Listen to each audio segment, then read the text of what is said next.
¿Qué tal amigos? ¿Cómo están? Qué gusto saludarles. Bienvenidos a través de las redes sociales y plataformas de Football Network. Soy Fabricio Rodríguez para analizar un poco lo que muchos califican como la mayor debacle en la historia de la NBA. Porque sí, Los Ángeles Lakers, nada más y nada menos, con el Big Three de LeBron James, Anthony Davis y Russell Westbrook, han quedado eliminados en fase regular. Luego de 79 partidos, a falta de que se cierre la temporada regular, Lakers tienen un récord negativo de 31 victorias y 48 derrotas, la mayor cantidad de derrotas para un equipo que cuenta con LeBron James en su plantilla. Están en el puesto 11 de la conferencia oeste, por detrás, por ejemplo, de los Spurs y de los Pelicans, que rebasaron a Lakers en esta última carrera por puestos del play-in, que es básicamente una repesca hacia los playoffs, manejándolo un poco en términos futbolísticos. La cosa es que el Lakers terminó fuera luego de elevar mucho las expectativas, no solo de sus aficionados, también de los expertos, que al igual que en casas de apuesta de Las Vegas, situaban al equipo angelino como el segundo candidato mejor posicionado para ganar el anillo, solo por detrás de los Brooklyn Nets. Ahora, cuando revisamos la plantilla de Lakers, nos encontramos, y aquí iniciamos con el análisis, con una serie de nombres rimbombantes que han tenido un pasado muy bueno en la NBA. Nombres como Carmelo Anthony, Dwight Howard, además de las tres superestrellas, Westbrook, Davis y James. 4 de esos 5, o sea, el Big Three más Carmelo, están ubicados en el top 75 mejores jugadores de la historia de la NBA, publicado por la propia liga este mismo año, producto de su 75 aniversario, uno de los especiales que está montando la NBA. Y Dwight Howard es futuro miembro del Salón de la Fama. No entró en ese top 75, pero Howard fue un pívot dominante. A estas alturas de su carrera no pasa por su mejor momento, como muchos de los nombres que integran esta plantilla y que para mí sobrelevaron las expectativas. Pero vamos a iniciar con el desglose, hablando de que pese a los nombres, Lakers, desde que inició la planificación de su temporada, ya se encontraba con una serie de problemas. El primero, los desacuerdos entre la gerencia general y los jugadores franquicia, y el cederle demasiado poder a los jugadores. Podemos ponerlo aquí como valor añadido. ¿Por qué? Porque el plan de Lakers, y de esto vamos a partir, era fichar a una tercera estrella a través del mercado de agentes libres o vía traspaso para reducir las cargas de LeBron James y de Davis, para que en algún momento de la temporada, porque Davis es un jugador lastrado por las lesiones, sobre todo en los últimos 2 años. Esta temporada apenas ha completado 40 partidos de los 82 que comprende la temporada regular, es decir, menos del 50% y menos de lo que un equipo espera contar con una de sus estrellas en cancha. LeBron James pues ya tiene 37 años y está completando su temporada 19 en la mejor liga de baloncesto, entonces es normal pensar que en algún momento estos jugadores se van a exponer a una lesión. En ese momento es justo cuando Lakers esperaban un paso al frente de su tercera superestrella. El problema es cómo enfocaron, cuál era el tipo de jugador que tenía que llegar a Lakers, porque mientras Pelinka buscaba a DeMar DeRozan, que por cierto lo está rompiendo esta temporada con los Chicago Bulls, a Kyle Lowry, que fue traspasado finalmente a Miami Heat, o a Buddy Hield, el escolta de los Sacramento Kings, cuya operación de traspaso ya estaba arreglada, pero se cayó todo cuando surgió la posibilidad de Westbrook. Jugadores que tienen una característica en común, y es que su tiro de media distancia y su tiro exterior es mucho mejor que el de Russell Westbrook. ¿Y por qué mencionamos el tiro de media distancia y el tiro exterior?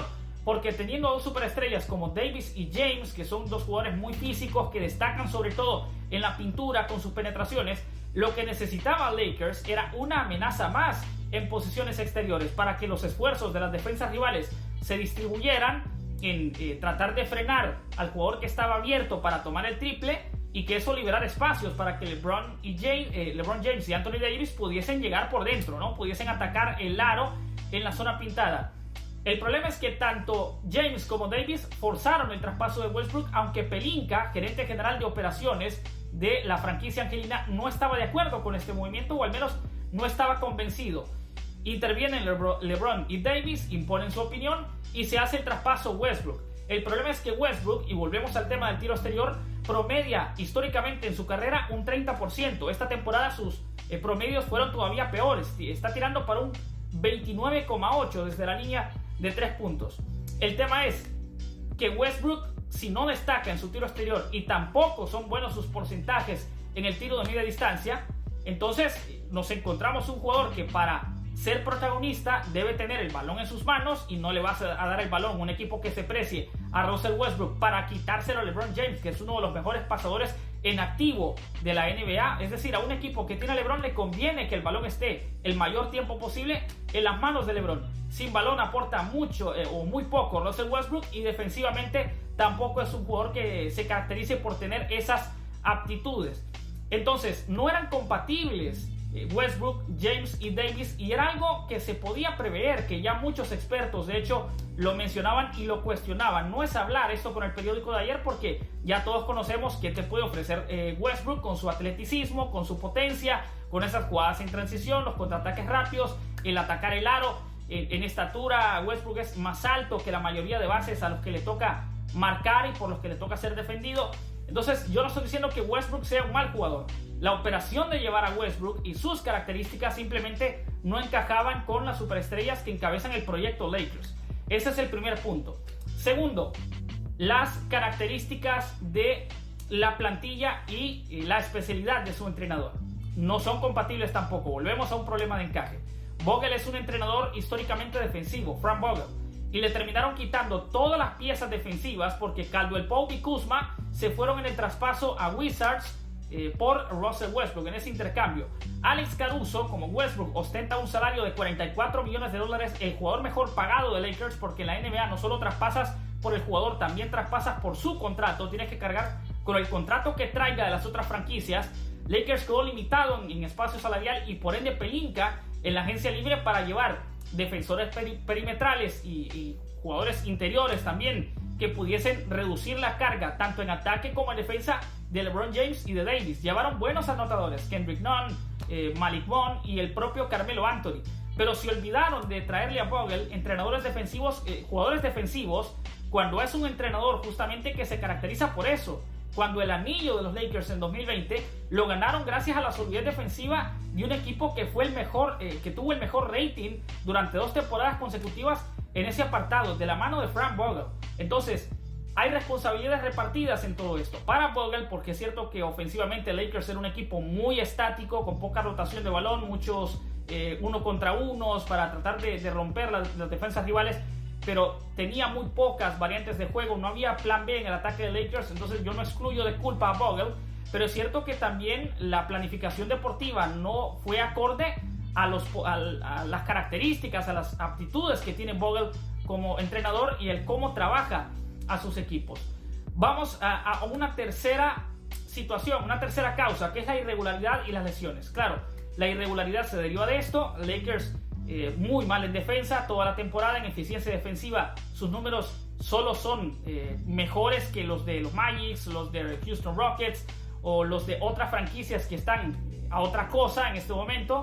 Están en un periodo de reconstrucción. Lakers crea este proyecto para ganar el anillo a corto plazo. Entonces nada que ver la realidad de un equipo con otro. Así de malos son los números en eficiencia defensiva de Lakers. En ataque es cierto que son el puesto 11, anotan 111,6 puntos por temporada, pero en rebotes, por ejemplo, teniendo a Davis, a Westbrook, a James, a Howard, son el puesto 19 de Lakers.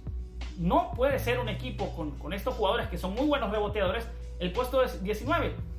Esa irregularidad sumada a las lesiones que no le permitieron a Lakers tampoco contar con un quinteto titular definido. Vogel tuvo que cambiar muchas veces la rotación. Davis, una de sus estrellas, hablando de nuevo del tema físico, apenas pudo jugar 40 partidos esta temporada. Veremos si juega alguno más en lo que resta.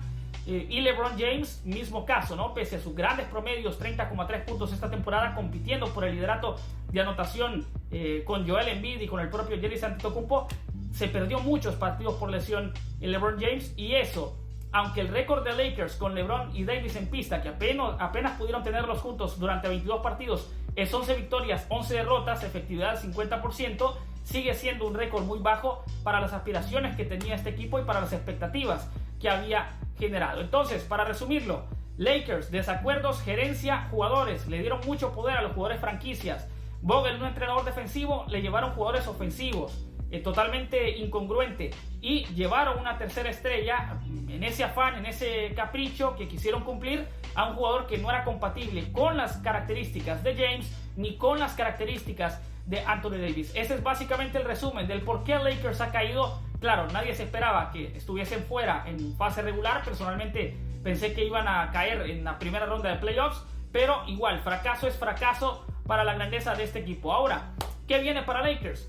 Lo habíamos mencionado, el traspaso de Westbrook y el absorber su salario comprometió mucho el espacio salarial, no solo para esta temporada, sino para la próxima. Westbrook queda como agente libre en este verano, pero tiene una opción de jugador que es básicamente la potestad de que un basquetbolista pueda renovar su contrato, alargarlo al menos un año más, por una cantidad ya preestablecida, que en este caso son $47 millones, 3 millones más del contrato que tenía Westbrook esta temporada. Y claro, su valor de mercado en este momento está por los suelos. Entonces, ¿cómo traspasar $47 millones, que son una cifra muy difícil de manejar para cualquier franquicia NBA? Porque la modalidad de esta liga es que cuando traspasas un jugador por determinada cantidad de dinero, es decir, si el contrato de Westbrook vale 47 millones, a cambio Lakers tiene que recibir, ya sea en 1, en 2, en 3 jugadores o en rondas del draft que puedan complementar, la cantidad de $47 millones.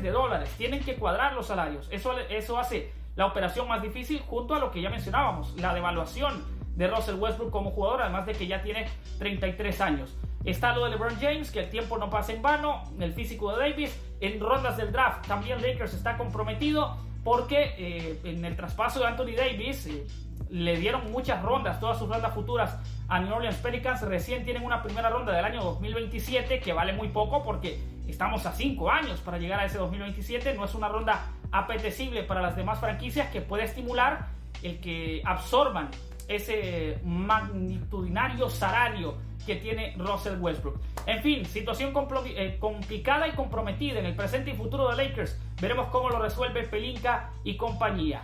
Coméntenos, ¿es la mayor debacle en la historia de la NBA? ¿Les parece a ustedes esta eliminación prematura de Los Ángeles Lakers? Déjenlo en sus comentarios. Pueden buscarnos como Football Network o como @FBNConecta en todas nuestras redes sociales y plataformas: Facebook, Twitter, Instagram, YouTube y más. Soy Fabricio Rodríguez, muchas gracias, abrazo para todos.